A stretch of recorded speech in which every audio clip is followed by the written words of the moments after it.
Bonjour et bienvenue. Aujourd'hui, on plonge dans les coulisses de quelque chose qu'on utilise absolument tous les jours, souvent sans même y penser. Notre réseau informatique local.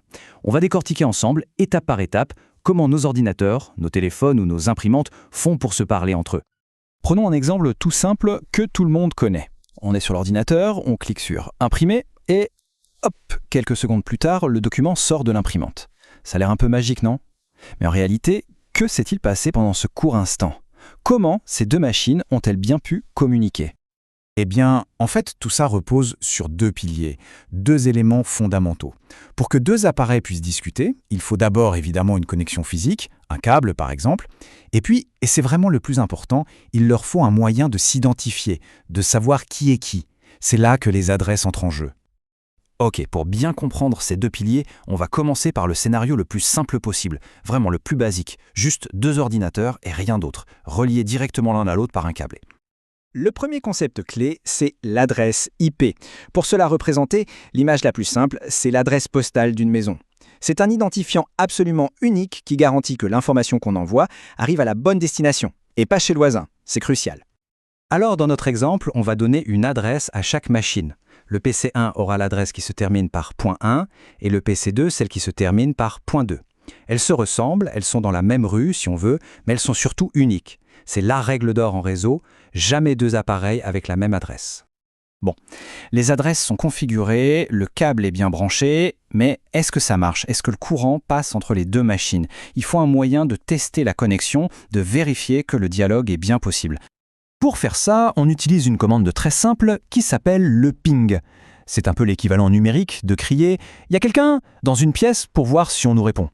Le PC1 envoie donc un tout petit message, un ping, à l'adresse du PC2. Et si tout est en ordre, si le câble et les adresses sont correctes, le PC2 reçoit ce petit message et il répond immédiatement « Oui, oui, je suis bien là ». Cette réponse, c'est la preuve que la communication fonctionne bien dans les deux sens. Et ce chiffre 4, c'est la preuve du succès. En général, le test du ping envoie non pas un, mais 4 petits paquets pour être bien sûr. Ici, les 4 ont été envoyés et les 4 ont été reçus. C'est un sans faute. Notre connexion est établie et elle est parfaitement fonctionnelle. C'est parfait pour deux ordinateurs. Mais soyons honnêtes, les réseaux sont rarement aussi simples. Alors que se passe-t-il quand on veut faire entrer plus de monde dans la conversation? Là, on se heurte à un problème très physique, très concret.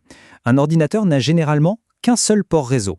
On ne peut donc pas juste brancher un troisième câble, il n'y a pas de prise pour ça. Il nous faut une autre solution matérielle. Et cette solution, c'est le commutateur, ou plus souvent appelé le switch. Pensez-y comme une multiprise intelligente pour le réseau. Tous les ordinateurs se branchent dessus, et son travail, c'est d'agir comme un aiguilleur.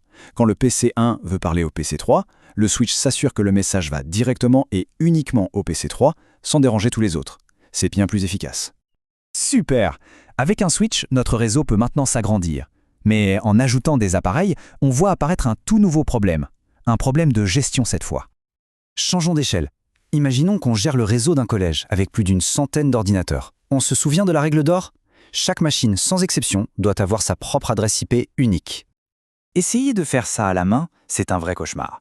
Il faudrait aller devant chaque ordinateur, un par un, taper une adresse, noter sur un papier quelle adresse on a utilisée pour ne pas la mettre en double, vérifier qu'on n'a pas fait de faute de frappe et recommencer ça plus de 100 fois.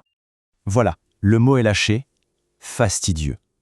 C'est lent, c'est incroyablement répétitif et surtout, c'est la porte ouverte à l'erreur humaine. Une petite faute de frappe dans un seul chiffre et cet ordinateur ne pourra tout simplement pas se connecter. Ce n'est pas une solution viable. Heureusement, le but de l'informatique, c'est de nous simplifier la vie. Et pour un problème aussi pénible, il existe évidemment une solution bien plus élégante, l'automatisation. Et voici notre héros, le serveur DHCP. Son unique travail, c'est de distribuer des adresses IP. Dès qu'un appareil se connecte au réseau, il lève la main et le DHCP lui répond « Tiens, voilà une adresse IP pour toi, elle est libre, tu peux l'utiliser ». L'analogie du concierge d'hôtel est parfaite. On arrive, on demande une chambre et il nous donne la clé d'une chambre disponible. Simple.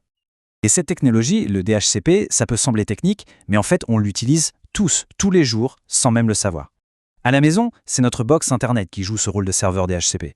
Quand on connecte son smartphone au Wi-Fi, c'est la box qui, automatiquement et instantanément, lui donne une adresse IP.